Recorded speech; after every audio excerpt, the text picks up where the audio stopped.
Minakhan block 1 ধাতুরদহ এলাকায় ভোটের মুখে তৃণমূলে যোগদান শতাধিক সিপিআইএম ও আইএসএফ সমর্থকদের। বেজে গিয়েছে লোকসভা ভোটের দামামা। ইতিমধ্যে কয়েক দফা ভোট সমাপ্ত হয়ে গিয়েছে রাজ্য সহ দেশের বিভিন্ন কেন্দ্রে। আগামী 1 জুন বসিরহাট লোকসভা কেন্দ্রে নির্বাচন, আর তার আগেই জোর কদমে চলছে ভোটের প্রচার। আজ বসিরহাট লোকসভা কেন্দ্রে তৃণমূল কংগ্রেসের মনোনীত প্রার্থী হাজি নুরুল ইসলামের সমর্থনে মিনাখা ব্লক তৃণমূল কংগ্রেসের সভাপতি হাজি আয়ুব হোসেন গাজীর পরিচালনায় ধাতুরদহ গ্রাম পঞ্চায়েতের অফিস সংলগ্ন মাঠে অনুষ্ঠিত হয় এক বিরাট জনসভা। আর সেখানেই আইএসএফ ও সিপিআইএম থেকে শতাধিক পরিবার যোগদান করে তৃণমূলে। এদিন আইএসএফ ও সিপিআইএম থেকে আসা ওই কর্মীদের হাতে তৃণমূলের দলীয় পতাকা তুলে দেন মন্ত্রী সুজিত বোস। মিনাখা ধাতুরদহ এলাকার ভোটের মুখে এই যোগদানের ফলে তৃণমূল কংগ্রেসের সাংগঠনিকভাবে অনেক শক্তিশালী হলো বলেই মনে করছে রাজনৈতিক মহল। এদিনের জনসভায় শত শত তৃণমূল কংগ্রেস কর্মী সমর্থকদের উপস্থিতি ছিল চোখে পড়ার মতো। এদিন বিভিন্ন অঞ্চল থেকে মিছিল আকারে জনসভায় যোগ দিতে দেখা যায় তৃণমূলের কর্মী সমর্থকদের। মিনাখা থেকে Hamidul Gazi report, live news 66।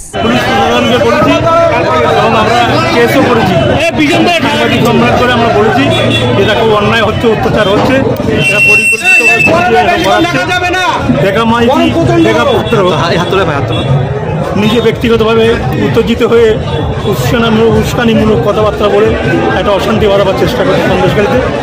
আপনিও একটি দলের প্রার্থী, সেও একটা দলের প্রার্থী, কিন্তু একজন প্রার্থী হিসাবে সঙ্গে কর্মীদের নিয়ে এইভাবে একটা দলের কর্মীকে বিধারক মারা, ওটা জনগণ বিচার করবে। সন্দেশকারী মানুষ বুঝে গেছে, ওদের রূপ পরিষ্কার হয়ে গেছে, প্রশাসন দেখবে।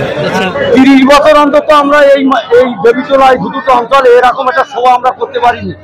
আজকের ধুতুরদহ অঞ্চলের মানুষ এই সভাটা করতে পারে, তাতে করে আমাদের হাজি নুরুল সাহেবকে বিপুল ভোটে জয়যুক্ত করবেন। এখানে আমাদের এই অঞ্চলে কম বেশি 20,000 ভোট আছে, তাতে করে আশা করি 18,000 ভোট হাজি সাহেব। কি বলবেন, যেভাবে বিরোধীরা প্রচার করছে, ঢাল করছে, আর আপনারা প্রচার করছেন লক্ষ্মী ভান্ডারকে ঢাল করছেন এবারে লোকসভা নির্বাচনে? বিরোধীরা তো ফার্স্ট থেকে যেভাবে দেখা যায় ওরা প্রতিশ্রুতিগুলো দিচ্ছে এবং সাধারণ মানুষকে যেভাবে ভাওতাবাজিগুলো দিচ্ছে, বিরোধীরা যা বলেছে সাধারণ মানুষের আর বুঝতে বাকি নেই। ওরা 15 লক্ষ টাকা থেকে শুরু করে চাকরি থেকে শুরু করে সমস্ত কিছু দিচ্ছে। মানুষের পেটে ভাত দুটো দেওয়া যেমন আরো মানুষের পেটে ভাত কেড়ে নেওয়ার পরিকল্পনা ওদের তৈরি হচ্ছে। তার জন্য সাধারণ মানুষ আজকের দলে দলে তৃণমূলের সঙ্গে আছে। যেহেতু আপনাদের লোকসভাটা সন্দেশখালীর মধ্যে পড়ছে, সেহেতু সন্দেশখালীর প্রভাব এখানে কতটা পড়বে?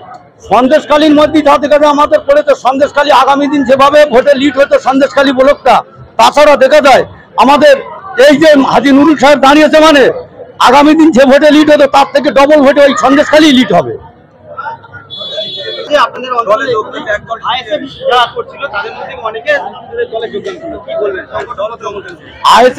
আইএসএফ যারা করছিল তারা সিপিএম এর অ্যাকশনই দেখা যায় মানুষ।